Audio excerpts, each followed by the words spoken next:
And welcome back to the CNN Democratic Presidential Town Hall at the Derry Opera House in New Hampshire. Thanks very much for being with us. You heard from Senator Bernie Sanders. Please welcome former Secretary of State Hillary Clinton.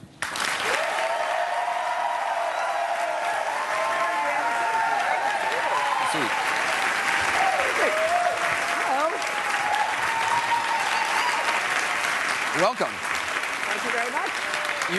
You've obviously had pretty incredible past couple of days. Congratulations on winning in Iowa. New Hampshire has always been good to the Clintons. How does it feel out there? It feels great. I've had just an amazing time. We landed in the middle of the night from Iowa, still pretty pumped up about winning there, and then got to work the next day. And I'm seeing a lot of old friends, meeting a lot of new people. I have an uphill climb, and I'm going to climb as high and hard as I can because I want to make my case to the people of New Hampshire. As you said, they're people that I feel very close to. They've been good to my husband, to me, my family. But what's most important is the First in the Nation primary. It truly is a great opportunity to get out there, explain what you want to do as president, present your ideas, and get vetted by the people of New Hampshire. Bernie Sanders just a short time ago said he is the underdog here. Your campaign has said, you know, he comes from neighboring Vermont. Yeah. You guys are down in the polls. Do you feel you do better when you're fighting from behind? You know, I don't know. Does it bring out something in you? Well, the intensity of the experience and the importance of trying to convey what's at stake in this election, because to me, obviously, Tuesday's a really big deal with the primary, but the goal has to be to prevent the Republicans from getting back into the White House and undoing all the progress that has been made under President Obama. And so I'm very proud of the campaign that Senator Sanders and I are running. I mean, we really have focused on issues. We share a lot of the same big progressive goals, but we have different ways of going about them. We bring different experiences. But we are contrasting on issues compared to the Republicans, who I think are contrasting on insults. And I think it's a better contest where we can take our ideas to groups like this throughout New Hampshire, get questions, have people vet them, and then let the voters make up their minds. You talked about progressive values. Earlier in the day, Senator Sanders was asked if you were progressive. He said, some days. Are you really a progressive? In the past, you have said you plead guilty to being a moderate. Well, you know, you asked me this question in the first debate, right? And it's coming up at the end today. And I said that I'm a progressive who likes to get things done. And I was somewhat amused today that Senator Sanders has set himself up to be the gatekeeper on who's a progressive, because under the definition that was flying around on Twitter and statements by the campaign, Barack Obama would not be a progressive, Joe Biden would not be a progressive, Jeanne Shaheen would not be a progressive, even the late, great Senator Paul Wellstone would not be a progressive. So I'm not going to let that bother me. I know where I stand. I know who stands with me. I know what I've done.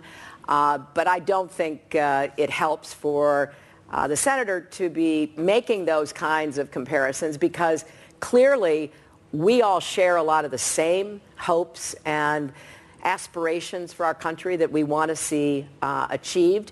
And I don't think it's appropriate that, you know, if Planned Parenthood endorses me or the Human Rights Campaign endorses me, you know, they're thrown out of the progressive wing and put into the establishment. That's just not anything we need to do. Let's have a good contest of ideas. Let's contrast where we stand, and that's what I intend to do for the next couple of days. It would obviously be historic if you were elected president, first female. You think so? Obviously. Studied a little bit about history. But it seems like young women aren't rallying to this potentially historic moment. And I say this in Iowa. Among women under 30, Senator Sanders beat you by 70 points. Why do you think that is? That's amazing. Yeah. Look, you know, I was very fortunate to have a great team of young people, men and women, supporting me. But I accept the fact that I have work to do to convey what I stand for, what I've accomplished, what I want to do for young people in our country. Why do you think it is that they're... Well, you know, I don't really know, Anderson. I think, here's what I want young people to know. They don't have to be for me. I'm going to be for them. It doesn't really matter if they If they are not supporting me, I will be their president. I will do everything I can to give them the opportunities they deserve. As I speak with young people across the country in Iowa, New Hampshire, and elsewhere, I do sense this real feeling of being somehow disadvantaged, put on the wrong side of American opportunity. And I understand that. I mean, the student debt problems, the feeling that the jobs that are out there are not producing the kind of income or opportunity that young people believe they should be able to get. But at the same time, I'm so impressed by the level, the intensity of commitment of this generation to, really going after discrimination, going after racism and sexism and the kind of abuses that LGBT community members have, looking for ways to bring more justice in the economy and the environment, fighting climate change. So I'm impressed with them, and I'm going to do everything I can to reach out and to explain why good ideas on paper are important, but you've got to be able to translate them into action to get results for people.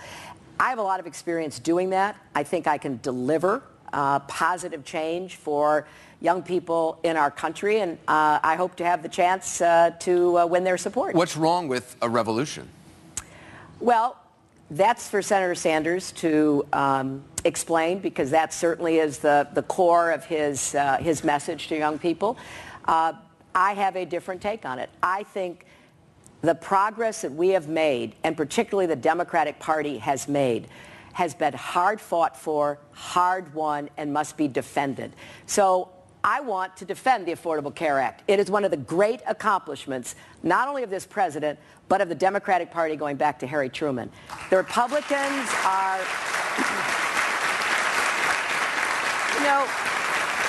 the Republicans are determined to repeal it, and they've tried 62 times just to turn it back to the insurance companies. Senator Sanders and I share the same goal. We want to get to universal health care coverage. Before it was called Obamacare, it was called Hillarycare, as you remember. I fought really hard. The insurance companies and the drug companies spent millions against me. I know what it's like to go up against the status quo and special interests. So when President Obama succeeded, I was thrilled. I don't agree with Senator Sanders that we should start over, that we should throw our country into a contentious national debate about health care again. We're at 90% coverage. I'm going to fix what needs to be fixed. We're going to move from 90 to 100, which is a lot easier to get to than starting at 0 to get to 100. So we have a difference, and I think that is important. I want you to meet some of the folks in our audience. Sure. This is Dave Scannell. He's a high school English teacher from Manchester. He says he's undecided. David? Hi, Dave. Hi, Secretary Clinton. You, the next president, will have as many as 3 Supreme Court appointments to make. Right. I'm wondering, beyond abortion, are there any issues on which you would impose or assert a litmus test? And if your answer is no, aren't certain critical issues like marriage equality, campaign finance, just so vital to what we believe in as Democrats that you would have to know the answer as to how these justices would rule before you make the nomination? Well, I'll tell you what, Dave, I do have a litmus test. I have a bunch of litmus tests because I agree with you. The next president could get as many as 3 appointments. One of the many reasons why we can't turn the White House over to the Republicans again is because of the Supreme Court. I'm looking for people who understand the way the real world works, who don't have a knee-jerk reaction to support business, to support the idea that, money is speech, that gutted the Voting Rights Act. I voted for the reauthorization of the Voting Rights Act when I was in the Senate. It passed 98-0 based on a very extensive set of hearings and research. Supreme Court comes along, they substitute their judgment for the Congress, signed by George W. Bush. That is one of our problems. They have a view that I just fundamentally disagree with about what the way we have to keep the balance of power in our society is. So they have given way too much power to corporations. They have given Citizens United the biggest gift to the Koch brothers, Karl Rove, and all of those folks whose values I don't share. and who are doing everything they can to try to turn the clock back. We have to preserve marriage equality. We have to go further to end discrimination against the LGBT community. We've got to make sure to preserve Roe v. Wade, not let it be nibbled away or repealed. We've got work to do, and here's how I think about it, because when I was a senator, I had to vote on Supreme Court justices. I'm looking for people who are rooted in the real world, who know that part of the genius of our system, both economic and government, is this balance of power. If it gets too far out of whack so that business has too much power, any branch of the government has too much power, the delicate balance that makes up our political system and the broad-based prosperity we should be working for in our economy is the worst off for it. So I have very strong feelings about what I'll be looking for if I am given the honor of appointing somebody to the Supreme Court. Secretary, I want you to meet, this is Jim Kinhan. He's a Democrat who says he is supporting you. Hello, Madam Secretary. Very pleased to see you. This may come a little bit from right field, it may seem, but it's very personal to me and resonates probably with many other people who are elderly dealing with health issues. The question is coming from me as a person who is walking with colon cancer. And I'm walking with colon cancer with the word terminal very much in my vocabulary, comfortably and spiritually. But I wonder what leadership you could offer within an executive role that might help advance the respectful conversation that is needed around this personal choice that people may make as we age and deal with health issues or be the caregivers of those people to help enhance their end of life with dignity. Well, first of all, thank you for being here. Thank you so much for being part of this great New Hampshire primary process, and thank you for your support. And I really appreciate your asking the question. I have to tell you, this is the first time I've been asked that question. I figured that. Yes, I really, any candidate. And I thank you for it, because we need to have a conversation in our country. There are states, as you know, yes, that are moving to open up the opportunity without criminal liability for people to make this decision in consultation by their families, even in some cases with medical professionals. But the issue is whether the medical professionals want to be involved or just be counselors. So it is a crucial issue that people deserve to understand from their own ethical, religious, faith-based perspective. So here's how I think about it. I want, as president, to try to catalyze that debate, because I believe you're right. This is going to become an issue more and more often.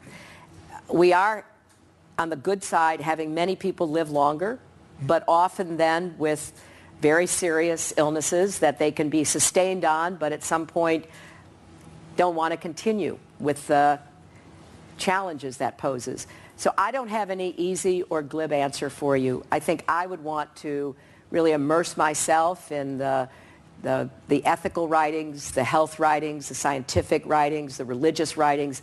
I know some other countries, the Netherlands and others, have a quite open approach. I'd like to know what their experience has been, because we have to be sure that nobody is coerced, nobody's under duress, and that is a difficult line to draw.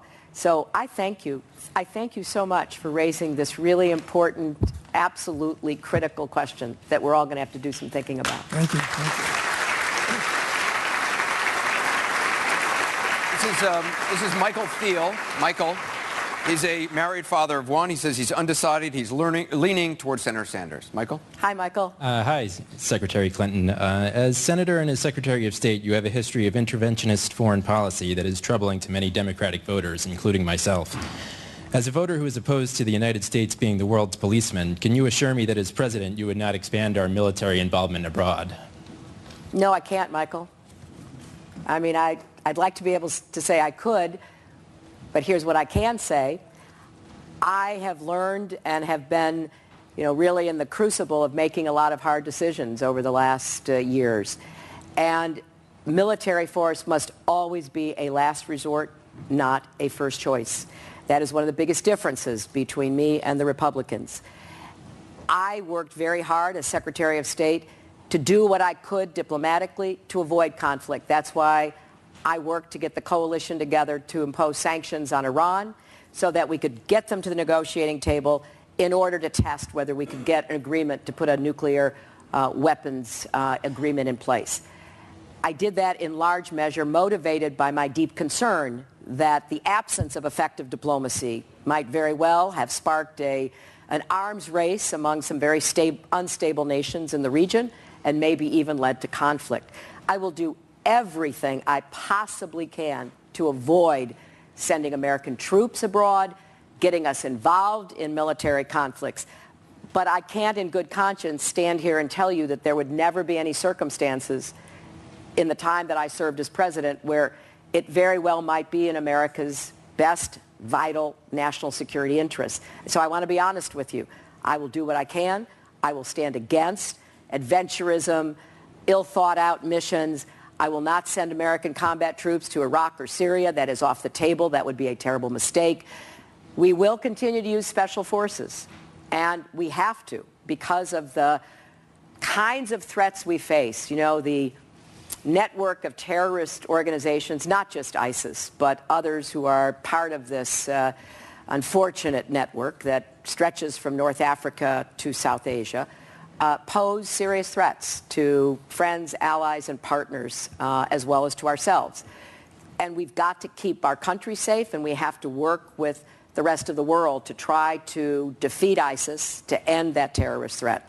So I will be a very careful, deliberate decision maker when facing hard choices because I know what's at stake. And I know you can understand why there can't be, from me anyway, a blanket statement, but I want to assure you I will be transparent, I will be open, and I will explain to the American people if any occasion arises where we do have to take military action to protect ourselves or our close friends and partners. I want to follow up. Yesterday on Capitol Hill at the Senate Armed Services Committee, the commandant of the Marine Corps said that he thinks, and I quote, all eligible and qualified men and women should register for the draft, talking about selective service. Do you think women should also have to register for selective service like men? First time I heard that yesterday, and here's the reasoning as best I understand from listening to the testimony excerpts, that if we're going to open combat positions to qualified women so that they can compete to be Army Rangers, they can compete to be Navy SEALs, they can compete to be infantry officers in the Marines, then we have expanded the definition of the all-volunteer military. I have to think about whether I think it's necessary to go as far as our military officers are recommending. From my perspective, the all-volunteer military has worked, and we should not do anything that undermines it because it has provided a solid core of people who are willing to serve our country. The idea of having everybody register concerns me a little bit unless we have a better idea of where that's going to come out. Where I want people to register, I want every young person to register at the age of 18 to be able to vote automatically. And I think if we had a system like that, I would be very pleased about it. I have a hard time imagining the kind of national emergency that would require the use of the selective service system. So I just have to be better informed about why they're making this recommendation. I want you to meet Rebecca Hutchinson. She's a former state representative in New Hampshire. She says she's undecided, and she's got a question for you. Hi, Rebecca. Hi, thank you. I feel in a way I sort of have a follow-up to the previous question. You clearly have very impressive foreign policy experience, and I've heard you point out to us that President Obama chose you and trusted you to be his Secretary of State. But I get stuck when I think about you voted for the Iraq War, which you now say was a mistake. What have you learned since that vote that could give me confidence that you wouldn't make a mistake of that magnitude again? Oh, I think that's a very fair question. You know, I did make a mistake, and I admitted that I made a mistake, and in large measure, that mistake really arose from the Bush administration's approach to what they thought they could accomplish in Iraq, the very explicit appeal that President Bush made before announcing the invasion that getting that vote would be a strong piece of leverage in order to finish the inspections. And he made that comment. And the UN inspector, Hans Blick, said, give us the time, we will find out. Give us the hammer over their head, namely the vote, and we will be able to find out what they still have in terms of WMD. And the Bush administration didn't give him the time. And that was a breach of faith, in my view. But, you know, I gave him the vote in large measure because I thought that would give us the time and we would find out. Short of invasion, turned out not to be, and I really regret that that's the way President Bush proceeded. That would not be something you would have to worry about with me. If I tell you we're going to do diplomacy, we're going to hang tough, we're going to get answers, that's exactly what we will do. I want you to meet Sean Burke. He's a Democrat from Derry. He says he is a supporter of yours. Sean? Hi, Sean. Hey, once you become the nominee and get elected, how are you going to defend yourself against right-wing attacks? Well, Sean, I've had a lot of practice.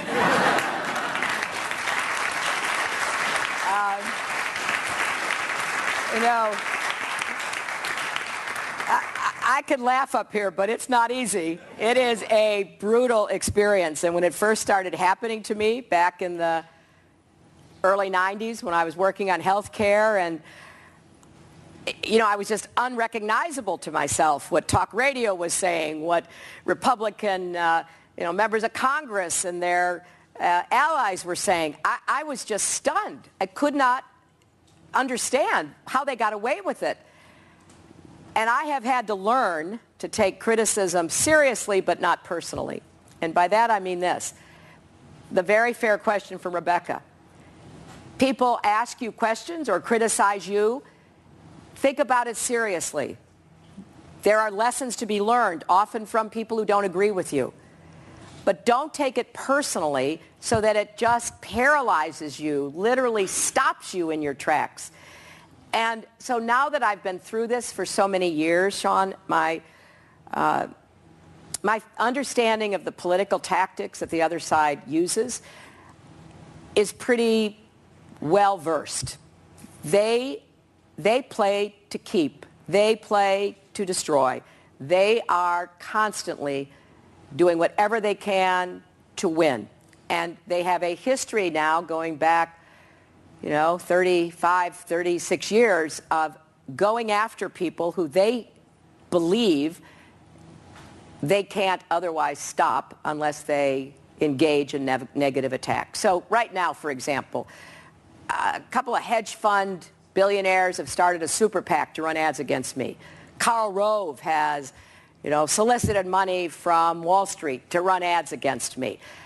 I view that as perversely flattering because clearly they know I mean what I say and I will do what I say and I will stand in their way and I will stop them from perpetuating an agenda on America that is bad for our democracy, bad for our economy, bad for our society. So I know I have to keep defending against them, but I'm the one who has the experience to do that. It's unlike anything you've ever gone through to be the subject of tens of millions of dollars of untrue, terrible attacks. And now the Koch brothers say they're going to spend $750 million to defeat the Democratic nominee. I'm still standing, and I will be standing, so don't worry about that.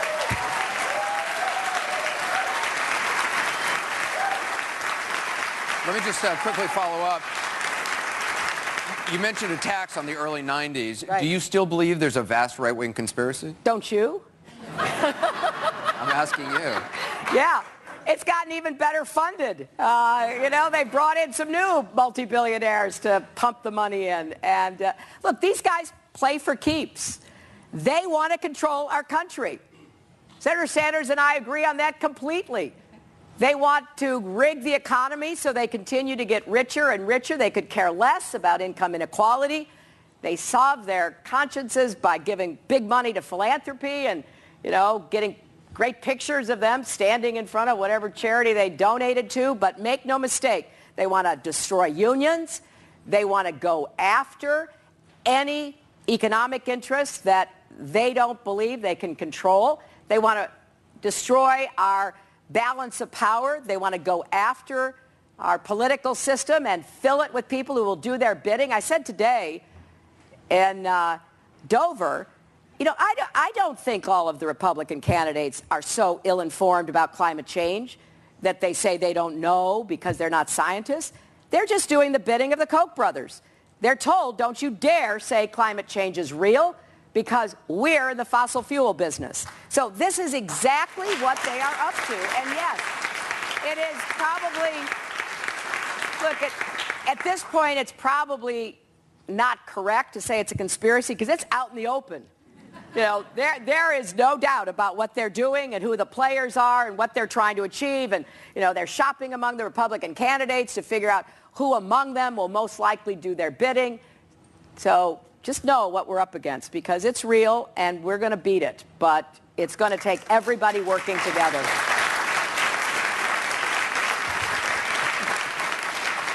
I want you to meet Allison Pyatt. She's an independent torn between you and Senator Sanders. Hi, Allison.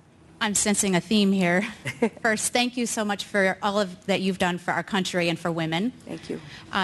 My question is a number of factors, some you've just described, have eroded trust in you. What will you do to regain that trust, engender trust in Americans and me? Well, thank you for starting by saying it's related to what I just said. And I acknowledge this as personally painful as it is. When you have been subjected to the level, the velocity of attacks that come every day, even if there is no factual basis to it, it's just normal for people to say, gosh, there's got to be something. Why do they keep saying this? And then we do that. And, I testify for 11 hours. There's nothing to Benghazi. They don't give it up. They keep coming after it. So I know that I have to really demonstrate as clearly as I can who I am, what I stand for, and what I've always done. I've always been guided by the same values. I have always listened to people. And I've always worked as hard as I could to produce results for people. So when I ran for the Senate the first time, and I was out there and, people were barraging. I was running first against Rudy Giuliani and all of that. And I was able to just keep going and tell people, here's who I am. Here's what I do. I want to do this with you. And I won. And then 6 years later, when I ran, I got a higher percentage. And then I did have, as you all remember, a really tough campaign against then Senator Obama. We saw each other very up close and personal.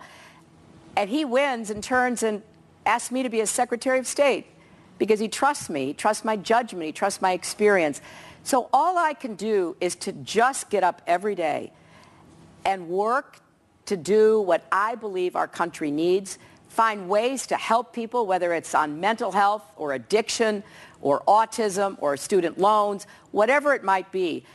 And I trust the American people. I trust the people of New Hampshire to see my lifetime of work and service and to sort out all of the static and to know that I will work my heart out for you. And that's what I hope you will understand.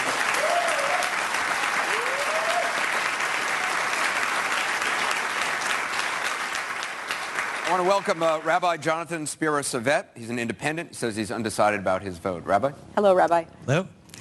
Another rabbi, Rabbi Simcha Bunim, taught that every person has to have two pockets. And in each pocket, they have to carry a different note. And the note in one pocket says, "The universe was created for me." And in the other pocket, the note says, "I am just dust and ashes." And I want you to take a moment and think about what you would tell us about your two pockets. How do you cultivate the ego that we all know you must have, a person must have to be the leader of the free world?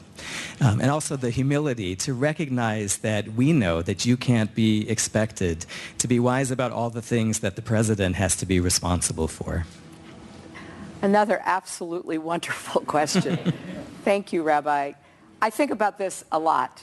I feel very fortunate that I am a person of faith, that I was raised in my church, and that I have had to deal and struggle with a lot of these issues about ambition and humility, about service and self-gratification, all of the human questions that all of us deal with. But when you put yourself out into the public arena, I think it's incumbent upon you to be as self-conscious as possible.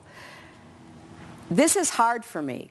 I never thought I'd be standing on a stage here asking people to vote for me for president. I always wanted to be of service. I met my husband, who was such a natural, knew exactly what he wanted to do. I was happy to support him while I worked in the Children's Defense Fund and legal services and taught law and, had our daughter. I never thought I would do this. And so I have had to come to grips with how much more difficult it often is for me to talk about myself than to talk about what I want to do for other people, or to tell stories about, the man I met in Rochester whose AIDS medicine is no longer affordable. And that can grip me and make me feel like there's something I can do about that. So I'm constantly trying to balance, how do I assume the mantle of a position as essentially august as President of the United States, and not lose track of who I am, what I believe in, and what I want to do to serve. I have that dialogue at least once a day in some setting or another. And I don't know that there is any ever absolute answer, like, okay, universe, here I am, watch me roar, or, oh my gosh, I can't do it, it's just overwhelming, I have to retreat. It's that balance that I keep to try to find in my life, that I want to see back in our country. And it will be something that I continue to talk about with a group of faith advisors who are close to me. I get a scripture lesson every morning from a minister that I have a really close personal relationship with. And, it just gets me grounded. He gets up really early, send it to me. So, there it is in my inbox at 5 a.m. I have friends who are rabbis who send me notes, give me readings that are going to be discussed in services. So I really appreciate all that incoming. And the final thing I would say, because, again, it's not anything I've ever talked about this much publicly, everybody knows I have lived a very public life for the last 25 or so years. And so I've had to be in public dealing with some very difficult issues, and personal issues, political, public issues. And I read a treatment of the prodigal son parable by the Jesuit Henri Nouwen, who I think is a magnificent writer of spiritual and theological concerns. And I read that parable, and there was a line in it that became just a lifeline for me. And it basically is practice the discipline of gratitude. So regardless of how hard the days are, how difficult the decisions are, be grateful. Be grateful for being a human being part of the universe. Be grateful for your limitations. Know that you have to reach out to have more people be with you, to support you, to advise you. Listen to your critics. Answer the questions. But at the end, be grateful. Practice the discipline of gratitude, and that has helped me enormously. We're going to have more questions from the audience with Secretary Clinton when we come back. We'll take a short break.